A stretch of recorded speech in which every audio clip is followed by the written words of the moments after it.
Good morning student, स्वागत है आप सभी का हमारे YouTube channel topper mind classes में। उम्मीद करते हैं आप सभी अच्छे होंगे। तो मेरे प्यारे बच्चों, अभी हम आप सबके लिए लेकर आए हैं वास्तविक संख्याएं मॉडल पेपर। कमज़ोर छात्र अवश्य देखें। प्यारे बच्चों देखिए, ये जो है बिहार बोर्ड 2024 के एग्ज़ाम के लिए ख़ास तौर पर ये वीडियो बनाया गया है।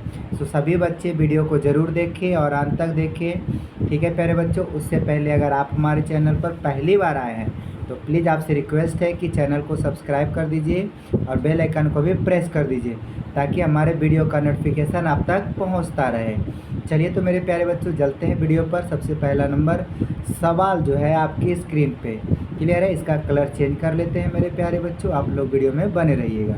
देखिए तो मेरे प्यारे बच्चों, आप जैसा कि देख पा रहे होंगे, क्वेश्चन नंबर 1 कहता है कि यदि दो संख्याओं का गुणनफल इतना है एवं उनका मासा इतना है तो उनका एलसीएम क्या होगा। मेरे प्यारे बच्चों, एक फार्मूला बताएंगे कि एलसीएम गुने एलसीएम गुने एचसीएफ बराबर होता है पहली संख्या गुने दूसरी संख्या। तो जो दिया हुआ है प्यारे बच्चों, मान बैठाइए। गुणनफल दे रखा है दोनों का 2166, इधर 2166 हो गया, और कहता है उनका मासा दे रखा है 19, यानी प्यारे बच्चों मासा 19 है। और हमसे पूछा है कि एलसीएम क्या होगा। मेरे प्यारे बच्चों, एलसीएम के लिए हम क्या करेंगे, 19 से भाग दे देंगे। 2166 में 19 से भाग दे देंगे। तो भाग देंगे प्यारे बच्चों, 19 एकम 19 बच गया 2 और 6, फिर से एक बार में लगेगा 19 एकम 19 बच गया 7 6 19 चौक 76, यानी प्यारे बच्चों आंसर इसका हो जाएगा 114। Option number B right answer. ठीक है प्यारे बच्चों, आप लोग जो है वीडियो में कमेंट ज़रूर करिएगा। अगर आपको वीडियो अच्छा लगेगा तो कमेंट ज़रूर करिएगा प्यारे बच्चों, ठीक है। चलिए इसी प्रकार से दूसरा सवाल आप देख पा रहे होंगे, आपकी स्क्रीन पे दिख रहा है। दो अभाज्य संख्याओं का एचसीएफ कितना होता है। मेरे प्यारे बच्चों, अगर कोई भी दो अभाज्य संख्या होगा और दोनों का एचसीएफ पूछा जाएगा तो 1 होगा। कितना होगा प्यारे बच्चों, 1 होगा। सो आप लोग हमेशा याद रखोगे 1 होगा, ठीक है। चलिए इसी तरह से तीसरा नंबर का क्वेश्चन आपकी स्क्रीन पे कह रहा है, दो अंकों की कितनी संख्याएं हैं जो 3 से विभाज्य है। मेरे प्यारे बच्चों, 3 से विभाज्य दो अंकों की पूछा है। तो सबसे पहला अंक 3 से विभाज्य कितने कौन है प्यारे बच्चों, तो आप देख सकते हैं पहला 12 है। इसी तरह से अगला 15 होगा, और लास्ट में अगर आप देखोगे दो अंकों वाली संख्या तो 99 ऐसा संख्या है जो 3 से विभाज्य है। अब इसी में गिनना है कि हमको कै गो है। तो एक फार्मूला होता है TN बराबर A plus N minus 1 into D. ये फार्मूला लगाइएगा तो इसमें आंसर आपको AN मिल जाएगा। N है ना मेरे प्यारे बच्चों। अंतिम पद TN कितना दे रखा है, 99 बराबर A का मान है 12 पहला संख्या, प्लस N का मान नहीं जानते हैं -1 इंटू डी का मान प्यारे बच्चों यही 3 होगा क्योंकि 3 से पूछा है। अब आप इसको कैलकुलेट करिएगा, 12 माइनस में लाइएगा, 9 में से 2 घटेगा 7 और 9 में से 1 घटेगा तो 8, 87 हो जाएगा, है ना, बराबर N-1 इंटू 3। मेरे प्यारे बच्चों, अब ये 3 गुना में इधर भागा में आएगा तो 3 से काट दीजिएगा, 3 दूना 6 3 नंबर 27, यानी N-1 बराबर 29 है। तो आप यहाँ से देख सकते हैं N बराबर 29 प्लस 1 कितना हो जाएगा 30। प्यारे बच्चों, option number C is correct answer. Clear है। चलिए इसी प्रकार से हमारा अगला सवाल चौथा नंबर का देख पा रहे होंगे स्क्रीन पे कि 5005 के कितने अभाज्य गुणनखंड होंगे। अब आप इसको जब अभाज्य गुणनखंड में बदलेंगे तो 5005 है। अब इसको तोड़ दीजिए, तो इसको तोड़िएगा प्यारे बच्चों, ऑप्शन में आ रहा है। देखिए कितना बार से कट रहा है, तो पहले 5 बार से कटेगा, तो 5 एकम 5 00 1 हो जाएगा। अब प्यारे बच्चों ये किसी से कटने वाला है जी नहीं। अब आप देख पाएंगे 5 से तो नहीं कटेगा, 6 7 से एक बार ट्राई कर लेते हैं कि 7 एकम 7 बच गया 3 0 7 चौक, हाँ 7 से कट रहा है तो 7 से काट देते हैं। 7 एकम 7 3 0 30, 7 चौका 28 बच गया 2 0 सॉरी 2 और 1 21, 7 दिया 21, यानी कट गया प्यारे बच्चों 143 से। फिर देखिए कटेगा किससे, तो 143 7 ये 4 3 7 1 8, तो 3 से नहीं कटेगा, 4 5 6 7 8 से तो कटेगा नहीं, 9 से कटेगा तो 9 कम 9, 9 से भी नहीं कटेगा। 10 से नहीं कटेगा, 11 से कटेगा, हाँ 11 से कट रहा है। देखिए 11 एकम 11, बच गया 3 और 3 33, 11 तिया 33। तो आप गिनिए 1 2 3 4 कितने अभाज्य गुणनखंड हुए? 4। सो option number D right answer होगा। ठीक है, क्लियर है प्यारे बच्चों। अगला सवाल की तरफ बढ़ते हैं। चौथा के बाद आप देख पाएंगे पाँचवा सवाल कि यदि a बराबर इतना और b बराबर इतना है तब a और b का एलसीएम क्या होगा। एलसीएम का मतलब होता है कि पहले जो दोनों में कॉमन दिखे उसे निकालिए। a बराबर है 2 का क्यूब गुने 5 और गुने 3, b बराबर है 2 का पावर 4 गुने 5 गुने 7। अब एलसीएम पूछा है प्यारे बच्चों, तो आप क्या करोगे? देखिए दोनों में बड़ा पावर 2 की पावर 4 है, 2 की पावर 4 लेंगे। अब दोनों में 5 मिल रहा है, 5 लेंगे। ये दोनों नहीं मिल रहा है तो ये दोनों उठा लीजिए और इसको गुना कर दीजिए। 2 की पावर 4 करेंगे तो 16 हो जाएगा, गुने 5 गुने 3 गुने 7। जब आप इसे गुना करिएगा 16 25 80 और 0 0 लास्ट में, अच्छा तीनों में 0 है। 16 25 80 और 7 दिया 21, 21 68 से, यानी ऑप्शन नंबर देखिए मल्टीप्लाई करिएगा ना तो 1680 आ जाएगा। Option number B correct answer. Clear है। चलिए इसी तरह से हमारा छठा नंबर का सवाल। छठा नंबर का सवाल है प्यारे बच्चों, 27 35 13 और 56 में से कौन सी संख्या अभाज्य संख्या है। अभाज्य संख्या का मतलब होता है या तो वो अपने आप से कटेगा या तो 1 से कटेगा, तो हम उसे अभाज्य संख्या कहते हैं। ठीक है प्यारे बच्चों, अभाज्य संख्या का मतलब होता है या तो खुद से कटेगा या तो 1 से कटेगा, इसके अलावा किसी से नहीं। अब 27 का गुणनखंड देखिएगा तो 27 का गुणनखंड 9 गुने 3 हो जाता है, फालतू है छोड़िए। 35 का भी 7 5 35 होता है, केवल 13 ही है जो किसी से नहीं कटेगा। इसका राइट आंसर 13 हो जाएगा, क्योंकि 13 केवल 1 से कटेगा या 13 से कटेगा। ठीक है।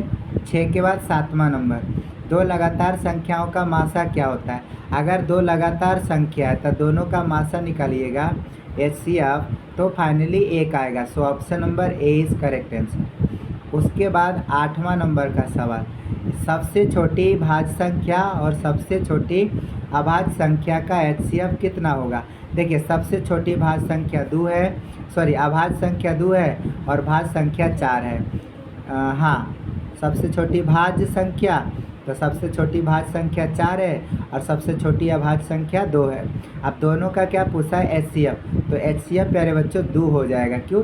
2 और 4 का HCF निकालेंगे तो 2 आ जाएगा। So option number B correct answer. इसी प्रकार से 9 नंबर, दो लगातार सम संख्याओं का मासा क्या होता है। मैंने अभी बताया कि दो लगातार सम संख्या, अच्छा एक चीज़ ध्यान रखिएगा, अगर 2 और 4 लगातार है कि नहीं और दोनों सम है तो मासा 2 आएगा। ठीक है, हमेशा ध्यान रखिएगा, लगातार रहेगा मासा 2 आएगा। ठीक है प्यारे बच्चों। 9 नंबर के बाद 10वां नंबर का क्वेश्चन।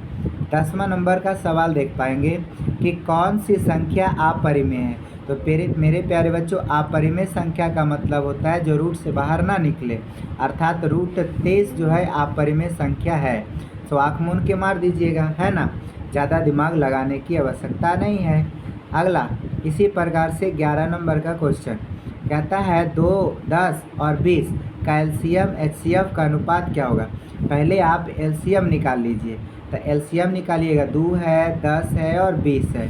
तो प्यारे बच्चों 2 का 2 गुने 1 होता है, 10 का 2 गुने 5 होता है, 20 का 2 गुने 5 होता है।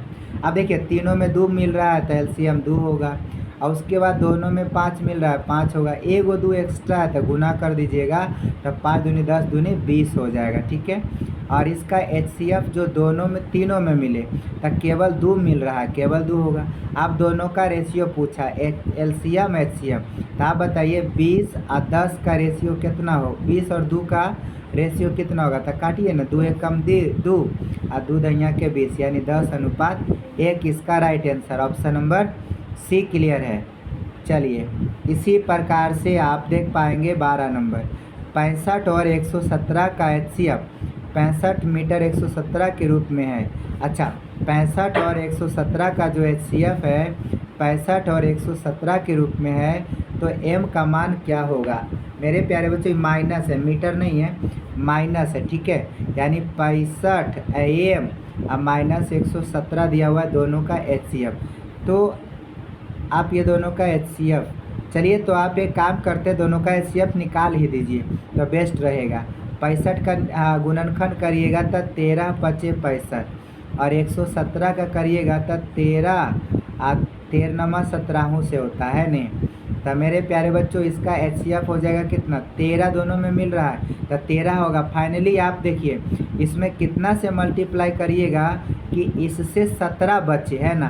तो मेरे प्यारे बच्चों आप देखिए m की जगह अगर हम 65 है ना तब कितना रखेंगे, अब ऑप्शन से रख के देखिए ना, 1 रखिएगा तब 65 एकम 65 माइनस में आएगा, 1 तो कभी नहीं होगा। 2 रखिएगा तो 130 हो जाएगा और माइनस में 117 रखिएगा तो 65 दूना 130 में से 117 घटाइए ना तो कितना बच जाएगा प्यारे बच्चों, तो 13 बच जाएगा। ऑप्शन में 13 बच रहा है, जी हाँ बिल्कुल राइट आंसर बी हो जाएगा। ऑप्शन से ऐसे सवालों को सॉल्व करने का प्रयास करिएगा, वरना मान डाले के चक्कर में आपका समय ज़्यादा लगेगा। आइए 12 के बाद 13 नंबर, एकदम बेस्ट शॉर्टकट तरीका बताएंगे, ट्रिक ध्यान देते रहिए। 144 का अभाज्य गुणनखंड में 2 का घातांक क्या होगा। करिए 144 का फैक्टर तोड़िएगा तो 2 सत्ते 14, 2 दूनी 4, 2 तिया 6, 2 छक 12, 2 18 दूनी 36, 2 नमा 18, 3 तिया 9, 3 से मतलब नहीं है, 2 4 गो है तो आंसर होगा 4। गिनना है बस, 2 कितना है इसमें, 4 2 है ना तो 4 आंसर हो जाएगा। क्लियर है प्यारे बच्चों। इसी तरह से 14 नंबर, निम्नलिखित में कौन सा संख्या परिमेय संख्या है। देखिए परिमेय का मतलब रूट से बाहर निकलेगा। अब यहाँ लिखा हुआ है √50/√700। प्यारे बच्चों ये नहीं निकलेगा सो इसमें दिमाग नहीं लगाइए। यहाँ देखिए सी आंसर हो जाएगा, क्योंकि 1 का वर्गमूल 1 होता है और 144 का वर्गमूल 12 होता है, तो 1/12 क्या है, परिमेय संख्या है। So option number C is correct answer, बाकी कोई भी नहीं होगा, सो इसमें ज़्यादा दिमाग नहीं लगाना है। इसी प्रकार 15, निम्नलिखित संख्याओं में अभाज्य संख्या का चयन करें। अच्छा इसमें देखना है कि अभाज्य कौन है। मैंने बोला था कि अभाज्य का मतलब होता है जो या तो 1 से कटे या खुद से कटे, ऐसी संख्या को उठाइए। तो केवल 29 इसमें ऐसा संख्या है जो खुद से कटता है और 1 से कटता है, बाकी सभी कट जाता है, इसका मतलब आंसर हो जाएगा डी। इसी प्रकार से 16 कहता है यदि ए और बी अभाज्य संख्या है तो ए और बी का एलसीएम क्या होगा। देखिए एलसीएम दोनों का मल्टीप्लिकेशन कर दीजिए, यही एलसीएम होगा। So answer C right answer. Clear है प्यारे बच्चों, ए कभी नहीं होगा, बी कभी नहीं होगा, ए भी होगा, सो ए भी मार दीजिएगा। इसी प्रकार से 16 के बाद आ जाइए 17 नंबर, 45 और 60 का मासा क्या होगा। तोड़ दीजिए ना, 45 को तोड़िएगा तो हो जाएगा 3 पचे 15 तिया 45, 60 को तोड़िएगा तो 2 दूनी 4 अतिया 12 पचे 60, दोनों में क्या मिल रहा है, तो दोनों में 5 मिल रहा है और एगो 3 मिल रहा है। मैंने खाली 3 और 5 मिल रहा है, तो 3 पचे 15 इसका राइट आंसर हो जाएगा। So option number B is correct answer. आइए 17 के बाद 18, एक आशून्य परिमेय और अपरिमेय संख्या का गुणनफल क्या होगा। देखिए आशून्य का मतलब ऐसी संख्या जो 0 नहीं है, मतलब 1 भी हो सकता है, कुछ भी हो सकता है, और एक अपरिमेय संख्या है, ठीक है। जैसे 2 है मान लो ले लेते हैं, और एक अपरिमेय संख्या √2, आप दोनों को आप मल्टीप्लाई करिएगा तो प्यारे बच्चों हमेशा हमेशा अपरिमेय आएगा। सो आँख मूंद कर मारिएगा बी, हमेशा अपरिमेय, ठीक है प्यारे बच्चों। अच्छा 18 के बाद 19 नंबर कहता है ना कि निम्न में से कौन सा अभाज्य संख्या है। फिर से वही सवाल रिटर्निंग आया है कि जो किसी से ना कटे। इसमें केवल 41 ऐसा संख्या है जो किसी से नहीं कटेगा। इसी प्रकार से प्यारे बच्चों आइए हमारा 20वां नंबर का सवाल, निम्नलिखित में से किसका दशमलव प्रसार अशांत है। मेरे प्यारे बच्चों अशांत का मतलब होता है जिसके हर में 2 और 5 के अलावा कोई गुणनखंड आ जाएगा तो अशांत हो जाएगा, ठीक है। आप देखिए 23/50 है तो 10 पचे 50, तो इसमें तो ये शांत है, यह शांत नहीं होगा। 625 शांत है, 243 अशांत होगा। सो आंसर हो सकता है, एक बार चेक कर लेते हैं, 33 चले, हाँ सी नंबर राइट होगा, क्योंकि देखिए 243 का गुणनखंड करिएगा तो हो जाएगा 23, कै बार में लग रहा है, तो 3 से लग रहा है ना, 3 3 तिया 9 और तिया काटिए ना इसको, फैक्टर तोड़िएगा तो 3 से 3 अठी 24, 3 एकम 3 और 3 से 27 तिया 81 और 3 नंबर 27 और 3 तिया 9, 1 2 3 4 5 गो आ रहा है। आप गौर से देखिए ना, बस कुछ नहीं देखना है, केवल 3 आ गया ना, जखने 3 आ गया 2 और 5 के अलावा, जखन ये आँख मूंद के मार दीजिए कि वह शांत होगा तो होगा। So option number C correct answer होगा। तो मेरे प्यारे बच्चों, आप लोगों को हमारा वीडियो कैसा लगा? Thanks for watching this video. आप लोग से रिक्वेस्ट है कि please like comment and share this video. अगर अच्छा लगता है तो अपने दोस्तों के पास शेयर करिए। वीडियो में अंत तक बने रहने के लिए आपका धन्यवाद।